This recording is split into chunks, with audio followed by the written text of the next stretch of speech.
চিরাচরিত ঐতিহ্য মেনে আবারও দুর্গাপুরের চিত্রালয় ময়দানে বসছে রথের মেলা। দুর্গাপুরের চিত্রালয় ময়দানে রথের মেলা বহু বছর ধরে হয়ে আসছে। দুর্গাপুর ইস্পাত নগরীতে রথযাত্রার উপলক্ষে প্রতি বছরই বসে মেলা। দুর্গাপুরের জগন্নাথ মন্দির থেকে ভগবান জগন্নাথ, সুভদ্রা, বলরামের রথ বেরিয়ে রথের দিন চিত্রালয় ময়দান পর্যন্ত আসে। 7 দিন সেখানেই থাকে ভগবান জগন্নাথ দেবের রথ। বিভিন্ন ধর্মীয় আচার অনুষ্ঠান সহ বিভিন্ন সাংস্কৃতিক অনুষ্ঠানের আয়োজন করা হয় মেলা কর্তৃপক্ষের তরফ থেকে। আর রথের দিন থেকেই শুরু করি দুর্গাপুর সহ আপামর শিল্পাঞ্চলের মানুষ ভিড় জমান চিত্রালয়ের মেলা ময়দানে। এবছরও মেলাকে ঘিরে থাকছে কড়া নিরাপত্তা। সিসিটিভির চাদরে মুড়ে ফেলা হয়েছে মেলা ময়দান।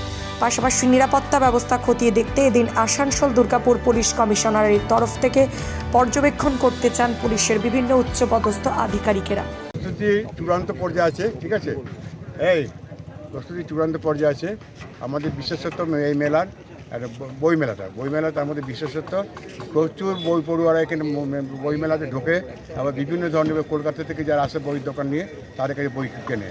আর তাছাড়া এই মেলাতে প্রচণ্ড গ্যাদারিং, প্রচণ্ড ওভার ক্রাউডেড, সেটা আমরা ঠিক করে সামাল দিই। আমাদের পুলিশ প্রশাসন সহযোগিতা করে, আমাদের নিজস্ব সিকিউরিটি আছে, আমাদের ভলান্টিয়ার আছে।